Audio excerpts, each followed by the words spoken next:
I'm going to go back to a cell where I only come out for an hour a day chained to a table for the rest of my time. That's going to be that way. All right, this is case number 26CR43348, the State of Ohio versus Andrew Napier. Mr. Napier is before the court with his counsel, Mr. Staten. Ms. Tranter on behalf of the State of Ohio. Ms. Tranter. Your Honor, my understanding is that Mr. Napier is going to be changing his plea this morning to one count of the indictment, assault on a corrections officer, felony of the 3rd degree. Are we doing an agreed recommended sentence on this? What I had talked about? We agree with that, Your Honor. Yeah, we can do that. It is an agreed, Judge. All right.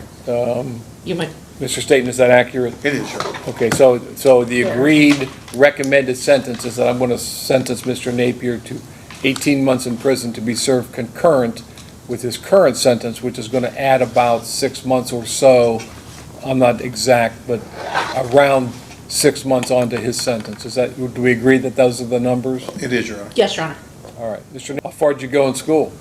I got a GED. I got 2 GEDs, actually. I took it a second time and scored higher in Michigan.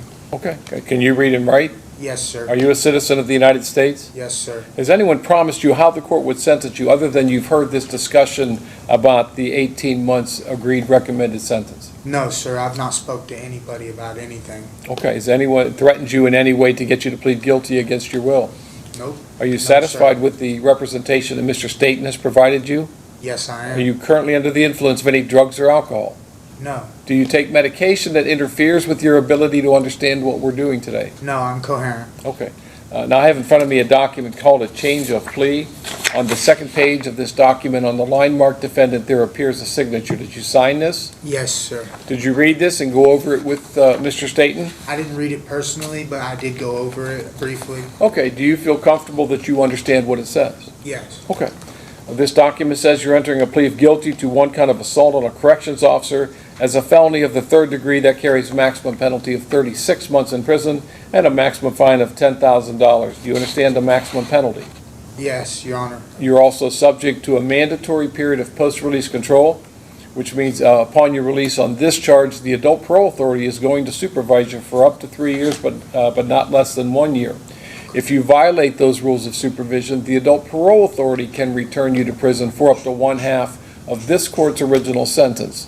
If your violation is that you commit another felony, you can be returned to prison for 1 year or the period that you have left on PRC, whichever is longer, and that time would run consecutive to any additional prison time that you get sentenced to. Do you understand that? Yes, Your Honor. Now you are Neither guilt or Mr. Napier, I'm going to tell you right now that with this agreed recommended sentence, I'm not going to allow a plea of no contest. Oh, okay. So if you want to do that, then this recommended sentence is going to be off. I learned a lesson a few years ago that on an agreed recommended sentence, you either plead guilty or you do an open no contest plea, and then you just, I'm going to sentence you how I'm going to sentence you. I plead guilty. Okay.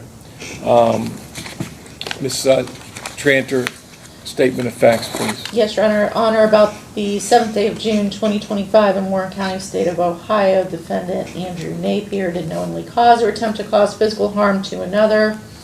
Furthermore, the offense occurred on the grounds of a state correctional institution, and the victim of the offense was an employee of the Department of Rehabilitation and Corrections, and the offense was committed by Mr. Napier, who was an incarcerated person at the time.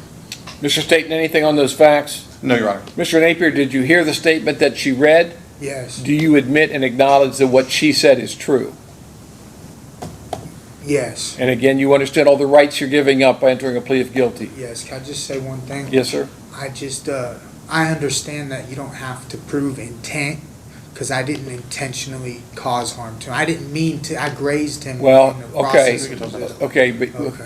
the standard That is, looks bad. the standard is on an assault charge knowingly, okay? Okay. It's not intentionally, it's knowingly cause or attempt to cause physical harm when you, to another person. Right. That other person in this case is a corrections officer, and you are an inmate, so that escalates it from what would have been just a misdemeanor assault to a felony of the 3rd degree because of the circumstances. So do you admit that you knowingly, not intentionally, but knowingly caused or attempted to cause physical harm. Yes, I know All that right. I caused. And again, you understand all the rights you're giving up, right? Yes, Your Honor. Okay, what is your plea? Guilty. All right. The court's going to make a finding that you've made a knowing, intelligent, and voluntary waiver of your constitutional rights, and the court will accept your plea of guilty, and based upon the statement of facts in your plea, the court will make a finding of guilty. Is there anything you want to say before I sentence you, sir? That's just what I wanted to say, that there was a long build-up that built up to this incident happening for 5 months. The officer that sprayed me was the one that I actually had quarrels with, and the officer that got hit was just an innocent bystander. Like, I didn't mean for that to happen. I was running from the officer that sprayed me because I was suffocating, and I was trying to get my wits about me to be able to breathe. And when I went through that tight space, lunged forward, I grazed Mr. Grant's nose apparently, and that's how it happened. It wasn't like I, cocked back and looked at him and intentionally punched him. Like, I didn't try to punch him, you know what I mean? And I thought that mattered, you know what I mean? But I guess Okay. it looks really. I know I can't fight the officers, and I apologize for my behavior. Okay. I know now how serious an offense like that is taken care of, like how the seriousness of it is. Like, I've already been punished 60 days restrictive housing, 90 days commissary restriction, and they upped my level, and I'm being punished right now. So I do thank you very much for the concurrent, because I'm being punished right now. Like, I'm going to go back to a cell where I only come out for an hour a day chained to a table for the rest of my time. That's going to be that way. Well, I understand, I appreciate you apologizing, not to me, but to the officers. Yeah. They have a difficult job. I mean, these guys have a tough job, and don't make it harder on them. And again, when you make bad choices, you suffer bad consequences, right?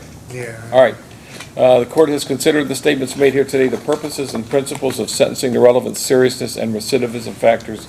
The court has also considered the agreed recommended sentence of the parties and finds it to be an appropriate sentence. So I'm going to order you to serve 18 months in prison, that to be served concurrent with your current sentence. You have 0 days jail time credit on this 18 months, and the court finds that you're indigent for the purpose of any fines, costs, or other financial sanctions.